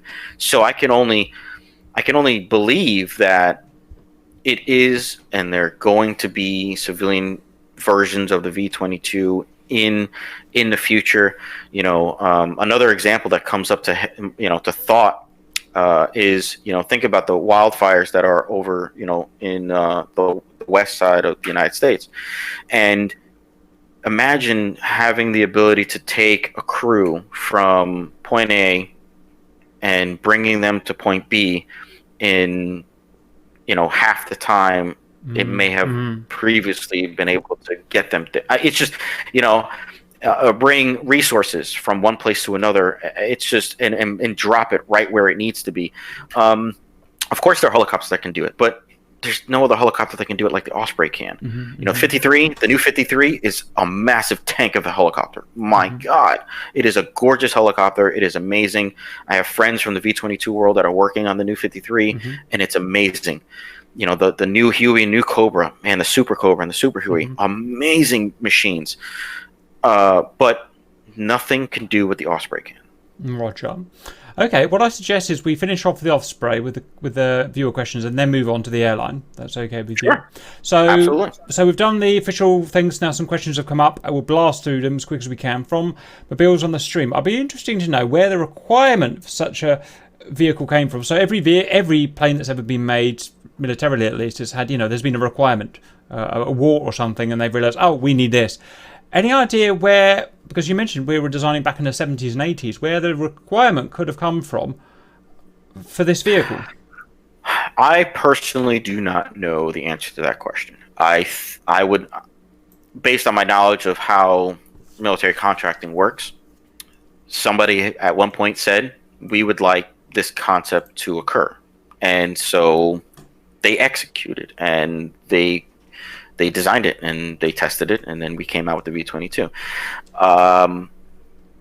But yeah, I do not know where that came from. But from a logistical standpoint, it's genius to take the ability for a helicopter to fly like an airplane and project that power so far away. It's ingenious. Roger. Can the Osprey hover over water like a Chinook, have the ability to scoop up a little boat? That's an interesting question. Yes. I don't see why not. I mean, I don't see why there would be any parameters disallowing it, but that's cool. Okay. I don't know how you judge this, but how bad is the rotor wash? It's like standing in a hurricane. So there's many videos of the V-22 flying, and the downwash is notoriously pretty bad. So it was at an air show, and there were some family members of somebody in an area that they were not supposed to be in. And the crew was landing, and the crew did not see this family sitting underneath these trees, and the downwash blew the baby carriage and the mom and everybody everywhere. And I believe they got very minor injuries. Nothing very significant, but it was a big deal. And come to find out, they were in a place where they weren't supposed to be, to my knowledge. Okay. But it's just an example. Yes, the downwash of the V-22 is significant. It is, I believe. I mean, my guess would be, Cat 1 hurricane, 80 to 100 mile an hour, winds while you're standing underneath it at its hover. Roger. I'm going to add that to my bucket list now. I want to stand under an Osprey. It's pretty cool. Israel was considering getting the Osprey instead of the aging CH-53. What do you think about that? Is there any thoughts on that? I would say absolutely. I mean, the 53 has its own. It depends on. I guess to really answer this, what do they want to do with it? What is the mission? What is going to be the goal? Do they need to take something heavy and transport it in the operational area of what the 53 is going to be able to do, or do they need to, like I keep on saying, project that power somewhere else far away? I guess it would depend on what mission they're trying to accomplish. Yeah. But the V-22 is such a versatile, amazing aircraft. Again, another example is as a medevac aircraft, it can land where the casualty is and take it to a trauma center in speeds that no other helicopter could fly, and the survivability rate of that casualty is exponentially higher. So, if that is that alone is your deciding factor, then why go with any other airframe? I don't really understand the next question by Cormac61. Have you got the stream up? Yes, I do. Considering, do they find something else? I think they just got... No, I don't. Okay. Let's move on to verbal questions. Anyone in the verbal chat want to ask a question of Joe about the MV-22 or the other things?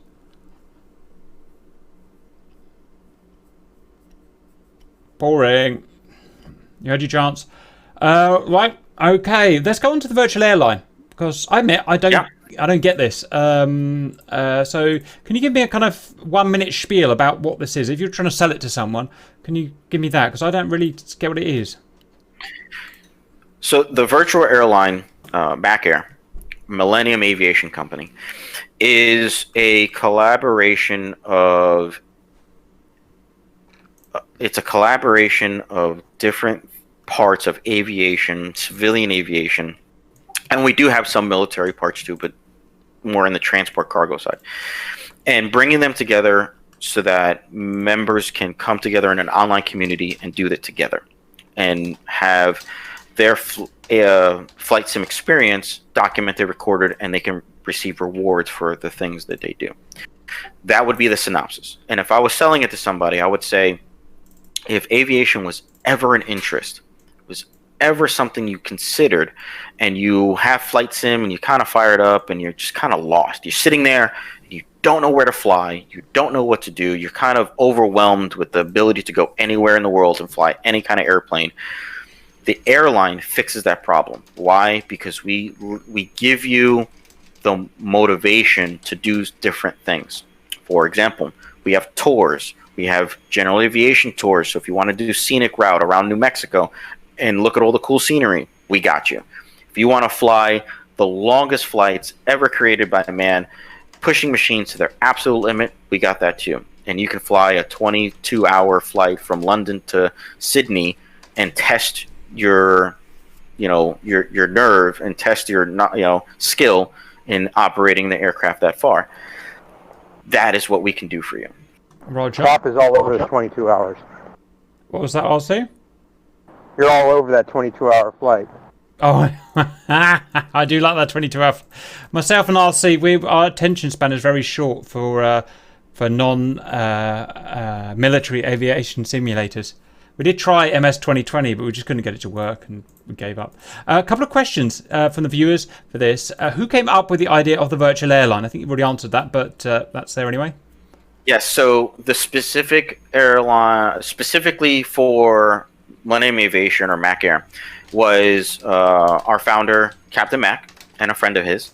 And they were previously members of other airlines. And again, the unique part about Millennium Aviation or Mac Air is we take the best of what's already existing out there in the world.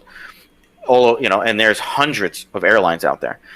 And we bring them all together. So they were a part of, transport airlines where they flew regional jets to and from, back and forth, and they got credit for it, and just like working an airline job. Then you have, cargo stuff and long-range wide-body stuff, and they're going, transatlantic, trans-Pacific flights, and they're getting credit for it in logging hours. And so they took those things and they brought it together, and they combined all of the different aspects of the airlines and experiences that they had into one.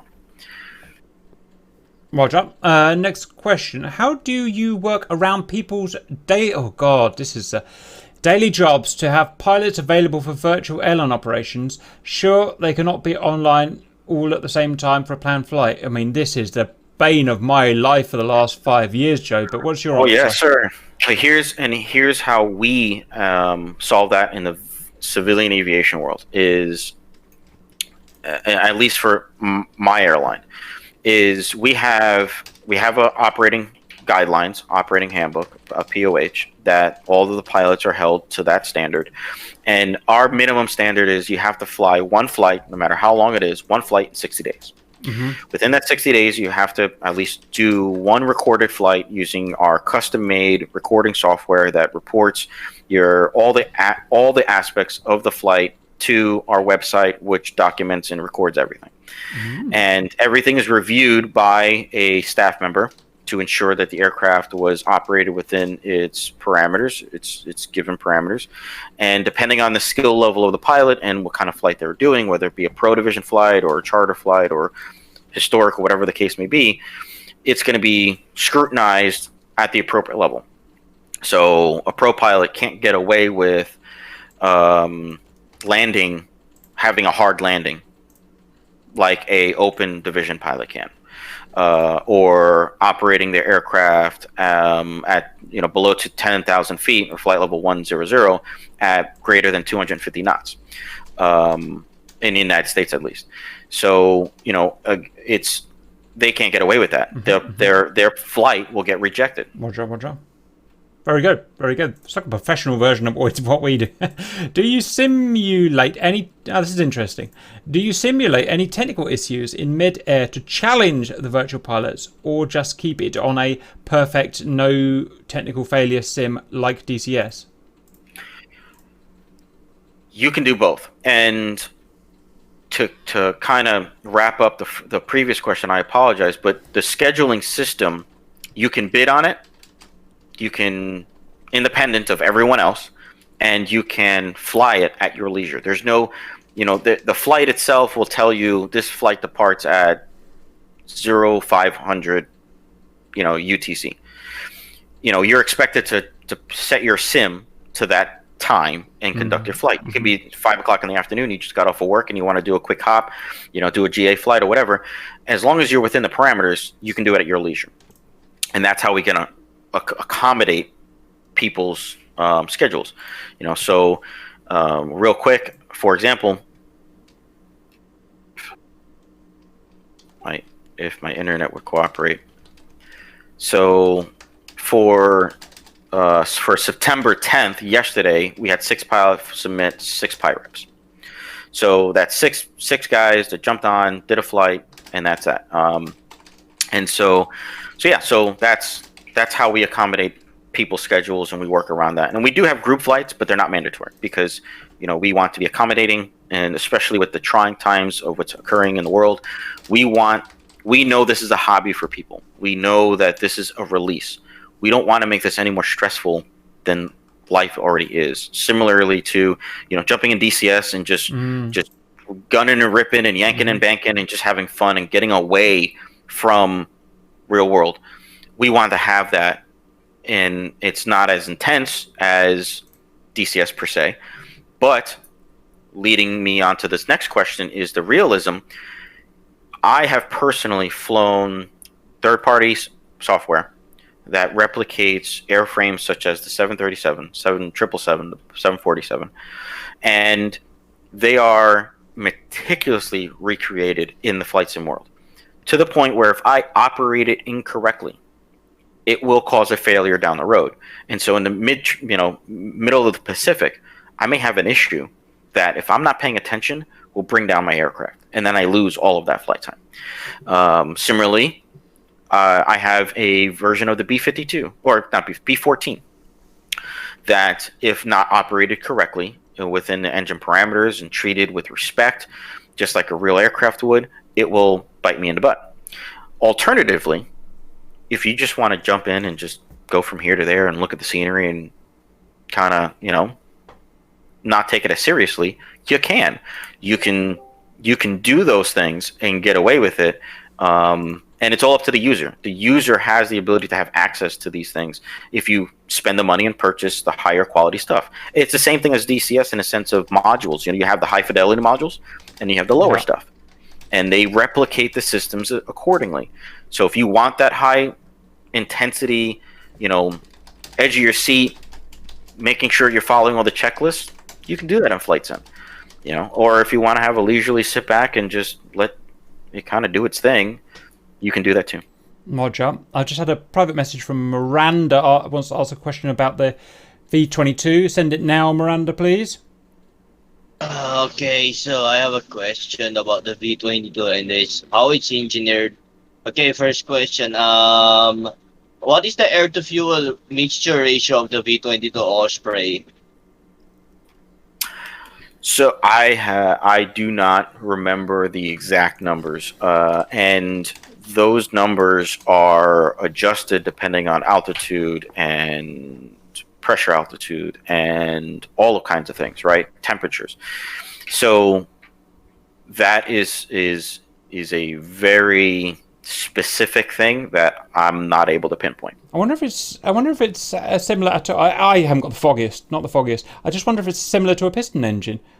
Like a piston engine, you're going to run stoichiometric 14-1 or something like that. I wonder if it's similar, or I wonder if aviation engines are completely different.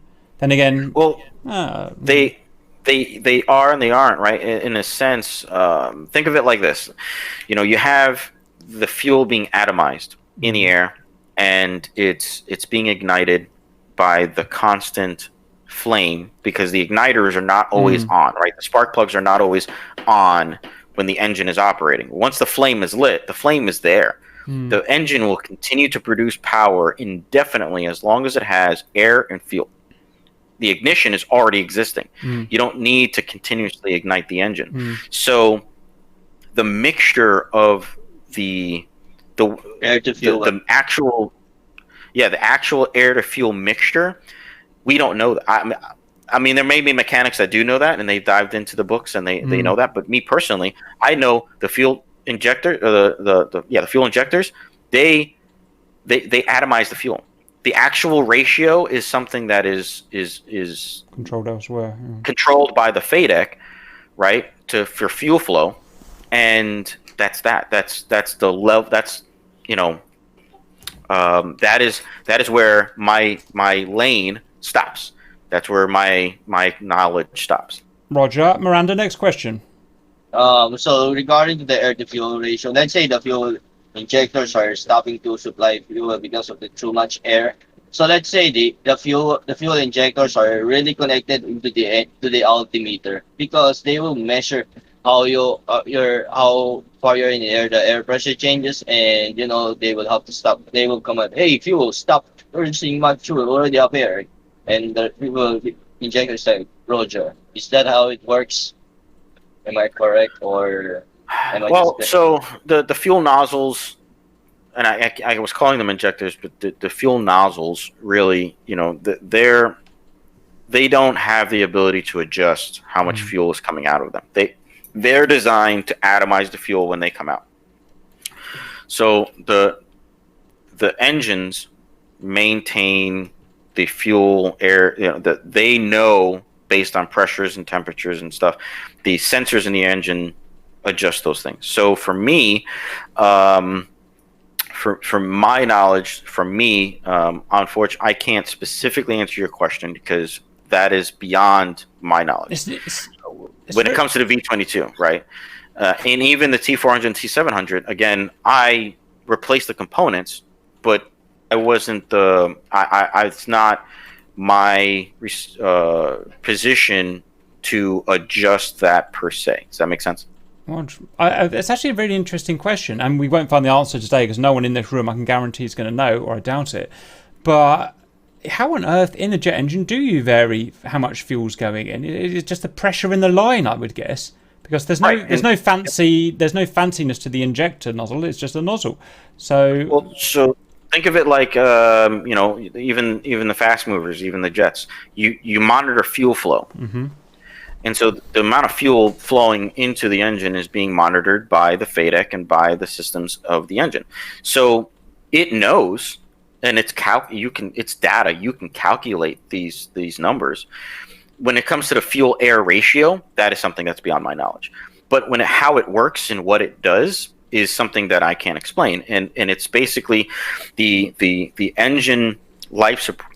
The engine itself, the FADEC, knows this much amount of fuel is being pumped into the motor, and this is what it's going to create. And then it also knows that I have this amount of air because the compressor is spinning at this speed, and all of these numbers are all being calculated and put all together.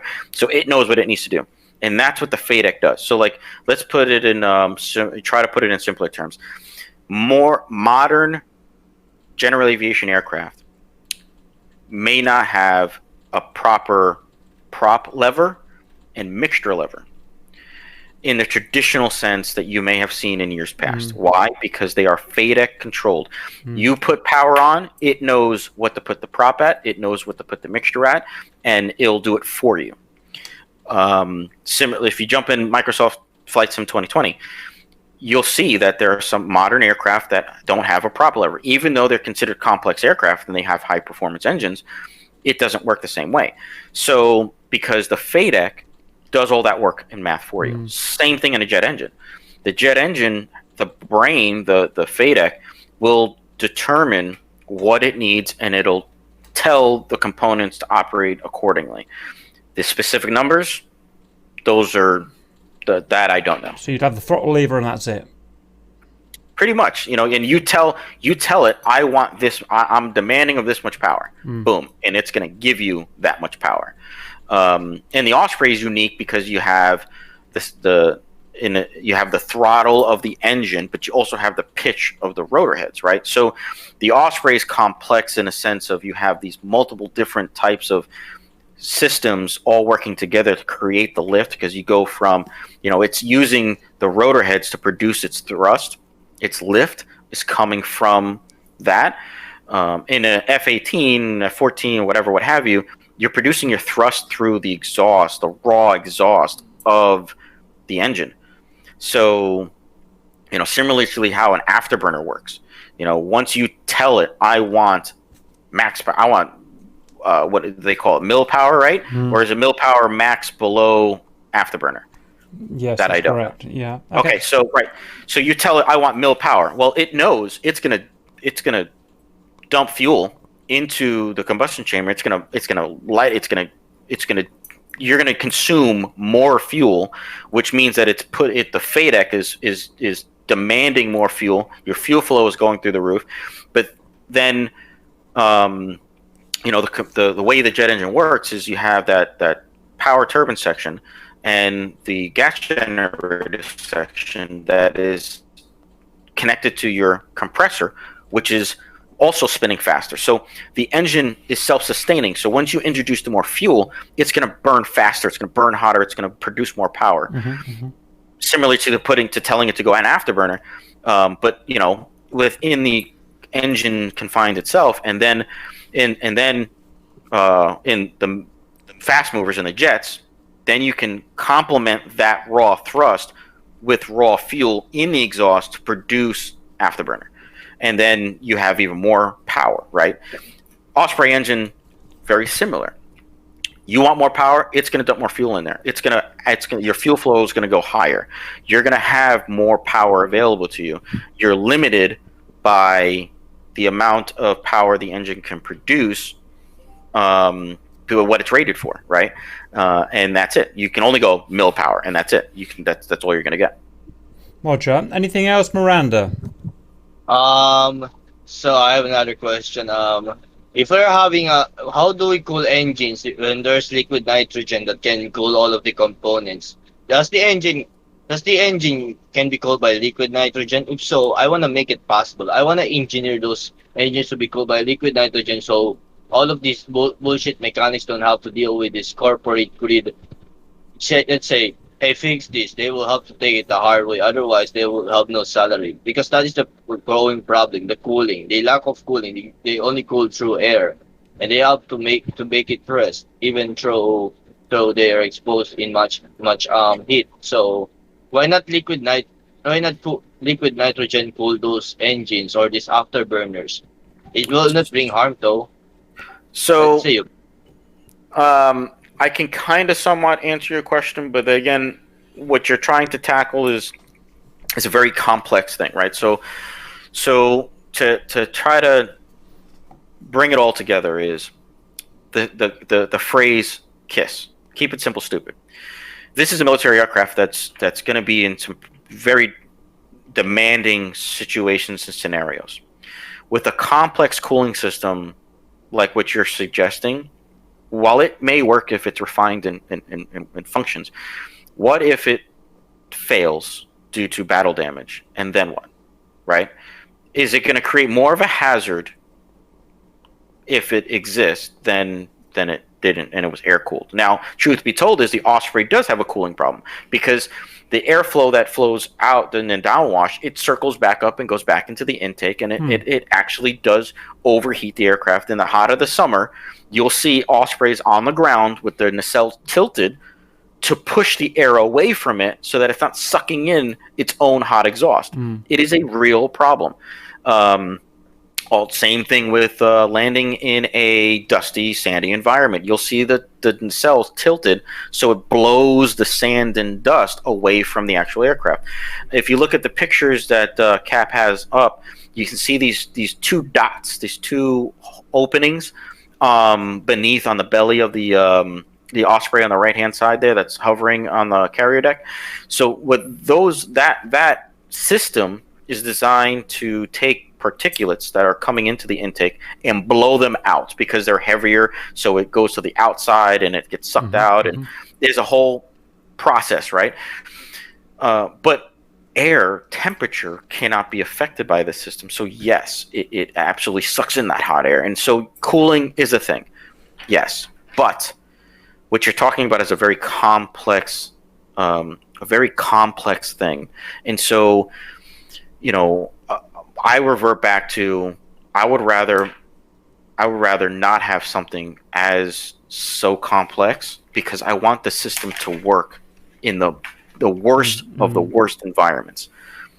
Does that make sense? Yeah, absolutely. Both of you made good points there. I think what I'll do is I'll terminate the official interview there, terminate the video. You guys can carry on chatting if you want, because you're asking some good questions.